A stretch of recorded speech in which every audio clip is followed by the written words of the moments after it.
নমস্কার বন্ধুরা, Shubhra blog and কুকিংয়ের পক্ষ থেকে আমি শুভ্রা সকলকে জানাই গুড ইভিনিং। সেই সাথে বড়দের প্রণাম, ছোটদের বুক ভরা ভালোবাসা রইল। আশা করি যে যেখানে সবাই ভালো আছো, সুস্থ আছো। আজ মঙ্গলবার বিকেল থেকে কিন্তু ব্লগটা শুরু করলাম। সকালে তাড়াহুড়োয় কিন্তু ব্লগটা শুরু করতে পারিনি, কারণ মেয়ে স্কুল থাকে, ছেলে স্কুল থাকে, নিয়ে যাওয়ার একটা টাইমের একটা ব্যাপার থাকে। এবার সবসময় যদি ক্যামেরা ধরে ভিডিও করি, তাহলে কিন্তু ক্যামেরা ধরে ভিডিও করতে গেলে একটু টাইমের ব্যাপার থাকে, দেরি হয়ে যায়।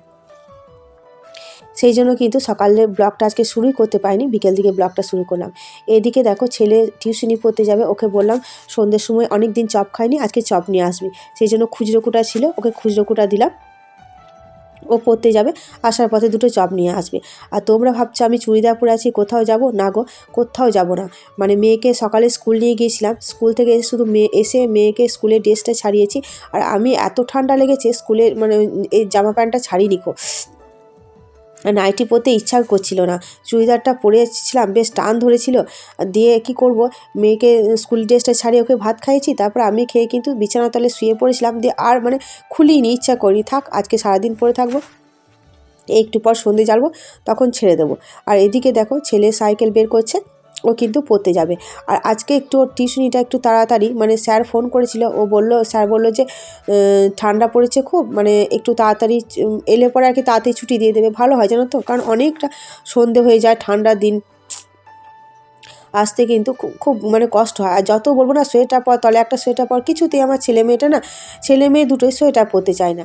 তা ওরা আমার ছেলেটা পড়তে চলে গেল। এবার কিন্তু আমি ঝাড়টা দিয়ে দিচ্ছি বিকেলে ঝাড়টা কী বলতো, সকালে যে বাসি ঝাড়টা দিই, তারপর কিন্তু দুপুরে রান্না করার পর একবার ঝাড় দিতাম, কিন্তু যেদিন থেকে মেয়ে স্কুল আরম্ভ হয়েছে না, সেদিন থেকে রান্না করার পর ঝাড়টা দেওয়া হয়ে ওঠে না, সময় হয়ে ওঠে না। তাই বিকেলবেলায় কিন্তু ঝাড়টা একটু ভালোভাবে এপাশ ওপাশ সরিয়ে দিই, তারপর শতরঞ্জিটা পেতে দিলাম। আর এদিকে দেখছি আওয়াজ হচ্ছে, কিসের আওয়াজ দেখছি, কল থেকে। এই কলটা টাইট করা নেই, টপ টপ করে জল পড়েই যাচ্ছে। তাই আমি কলটাকে দেখলাম যে কলটা টাইট করে দিই, আর দেখছি জল পড়ে না। ছাদে চলে এলাম, ছাদে চলে এলে এই যে জামা কাপড়গুলো নিয়ে এলাম, তা দেখলাম একটাও জামা কাপড় কিছু শুকায়নি, কি ঠান্ডা হয়ে যেমন কাছে সেরকম হয়ে আছে, শুধুমাত্র জলটা ঝরেছে। রোদ ওঠে না, এই রোদ ওঠে না বলে কিছু শুকায়নি। আর এদিকে দেখো, দুধটাও কিন্তু গরম হয়ে গেছে। জামা কাপড়গুলো যেগুলো ছাদে নিয়ে তুলে নিয়ে এসেছি, সেগুলো ঘরের ভেতরে মিলে দিয়েছিলাম। তারপর এই যে দুধটা দেখলে গরম হয়ে গেছে, এবার কিন্তু মেয়েকে কমপ্ল্যান গুলে দেবো দুধের সাথে। আর আমি যখন দেখছি, তখন কমপ্ল্যান গুলছি, তখন মেয়ে বাটি নিয়ে চলে এসে ও শুকনো নেবে, ও শুকনো খেতে কিন্তু খুব ভালোবাসে। তাই ওকে বাটিতে একটু শুকনো দিলাম, আর দুধের সঙ্গে আমি একটু গুলে দিলাম। তারপর খাইয়ে দেওয়ার পর এই যে আমার মেয়ে দেখছে এই পুতুলটাকে নিয়ে খেলতে বসেছে। আর গামছা, আমার চাদর, ওড়না, যেটা পাবে সেটাও শাড়ি চুল করে বেড়াবে। আর আমি সারাদিন যা যা করি, এই পুতুলটাকে সেই কথাগুলো বলবে, সেইভাবে এই করবে, হাসিও লাগে। এত পাকা বুড়ি না, সাংঘাতিক পাকা বুড়ি। দেখো গামছাটাকে মাথায় নিয়ে চুল করেছে, ওর খুব শখ চুলের, হাসিও লাগছে ওকে দেখে। তারপর এই যে ছেলে টিউশনি পড়ে চলে এলো, গরম গরম চপমুড়ি, শীতের সন্ধ্যায় গরম গরম চপমুড়ি ভাবা যায় দারুণ কিন্তু। এবার মুড়ির সঙ্গে যদি চাটাও হয়ে যায় না, তা ভালো লাগে। তাই চাটা খাবো একটু পরে, কিন্তু মুড়িটা তো একটু খাই।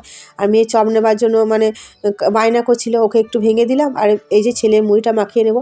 আর যা বলে বলো গা, আমি কিন্তু থালায় মুড়ি খাই না, দেখবে আমরা সবসময় খোড়ায় খাই। খোড়ায় খেতে কিন্তু আমার বেশ ভালো লাগে, তাতে কার ভালো লাগলো খারাপ লাগলো জানি না। আর এইদিকে দেখো, দুধটা গরম করেছিলাম, দিয়ে রুটিটা তো বিকেলেই করিনি, এখন রুটিটা ভিজিয়ে রেখে দিলাম, নরম হয়ে যাবে। আর আমাদের রুটিটা ঢাকা দিয়ে দিলাম। তারপর এই যে টিউশনি মাস্টার চলে এলো, মুড়ি খাওয়ার পরই ছেলে ওপরে পড়তে চলে গেল। আর একটা মাস্টার এলো,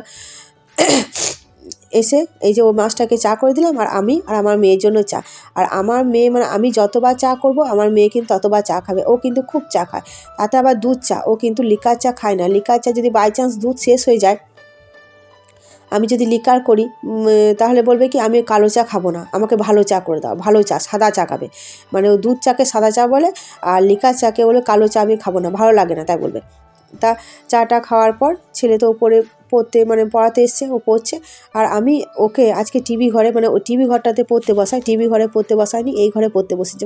এতটাই ঠান্ডা লাগছিল না, আর ভালো লাগছিল না, পাগুলো সব জমে গিয়েছিল ঠান্ডাতে। তাই আমি দেখলাম যে ওকে বললাম চল শোবার ঘরে চল, লেপ ঢাকা নিয়ে বেশ মা মেয়েতে ঢাকা নিয়ে বসে পড়েছি ওকে পড়াতে। তা ওকে পড়াতে গেলে তো আমার মাথা মানে ধরে যাবে, ওর পেছনে এত বকতে হয়।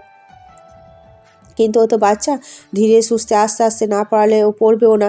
আর এক দু সময় বিরক্ত লাগে, মার দিই, কিন্তু আজকে তো মারলে হবে না, কারণ ওপরে টিউশনি মাস্টার আছে, পড়াচ্ছে। আমি যদি ওকে মারি তাহলে ও তো ভেবাতে লাগবে, আর একবার মানে কাঁদতে লাগলে আর কিছুতেই থামবে না, সেই ইচ্ছা করে জোর করে যত বলবো ততই কাঁদবে। ওই জন্য কিন্তু ওর কথা মতোই আমাকে চলতে হচ্ছে। আর ওকে মানে পড়াতে পড়াতে আমি নিজেই ভুলে যাচ্ছি। ওর এত বক্তৃতা, এত চঞ্চল, মানে এত চঞ্চল না, কি বলবো, কিছু বলার নেই। আর এদিকে দেখো আমার শরীরটা কিন্তু এখনও ঠিক হয়নি, নাক দিয়ে এত জল ঝরছে না, প্রচণ্ড শরীর খারাপ। তাই কালকে রাতে এই ব্লগটা মানে এডিট করতে পারিনি, তাই আজকে সকালে করছি। আজকে ব্লগটা মানে আমি যে টাইমে সকাল 7টায় আমার ব্লগ আসে, সেটা হয়তো একটু দেরি হয়ে যাচ্ছে, মানে একটু মানে দেরিতে ছাড়ছি। কিন্তু কী বলো তো, কিছু করার নেই, মানে চারিদিক সামলে আর নিজের শরীরটাও ঠিক নেই, ওই জন্য কিন্তু আর হচ্ছে না। তাই চলো মেয়েকে পড়াবো, তারপর ছেলেও পড়ে এসে একটু পড়বে, তারপর কিন্তু খেয়ে দিয়ে শুয়ে পড়বো। আর রাতে খাবারটা তো হয়েই আছে, একটা কাজ তো আমার সারা হয়েই থাকে, বেশ ভালো লাগে। তো চলো সে মেয়েকে পড়াতে পড়াতে সবারই কাছ থেকে বিদায় চেয়ে নেব। যদি আমার ব্লগটি ভালো লেগে থাকে তাহলে প্লিজ একটা লাইক, একটা কমেন্ট, আর আমার চ্যানেলটি যারা নতুন দেখছে তারা প্লিজ একটা সাবস্ক্রাইব করে দিও। আর পুরো ব্লগটা স্কিপ না করে অন্ততপক্ষে দেখো। আমি বলছি না যে দেখতেই হবে, মিউট করে রেখে দিও, চালিয়ে রেখে দিও, কিন্তু প্লিজ দেখো, কারণ আমার ব্লগ তো খুব একটা বড় হয় না, 5 মিনিট কি 6 মিনিটের ব্লগ হয়, তাতে তোমাদের খুব বেশি নেট পড়বে না। তাই চলো সবাইকে টাটা, গুড বাই জানাই, আর গুড নাইট জানাই। আবারও বলছি, সবাইকে বলছি, হাত জোর করে বলছি, ব্লগটা প্লিজ দেখো, আর একটা লাইক করে দিও, একটা কমেন্ট করে দিও।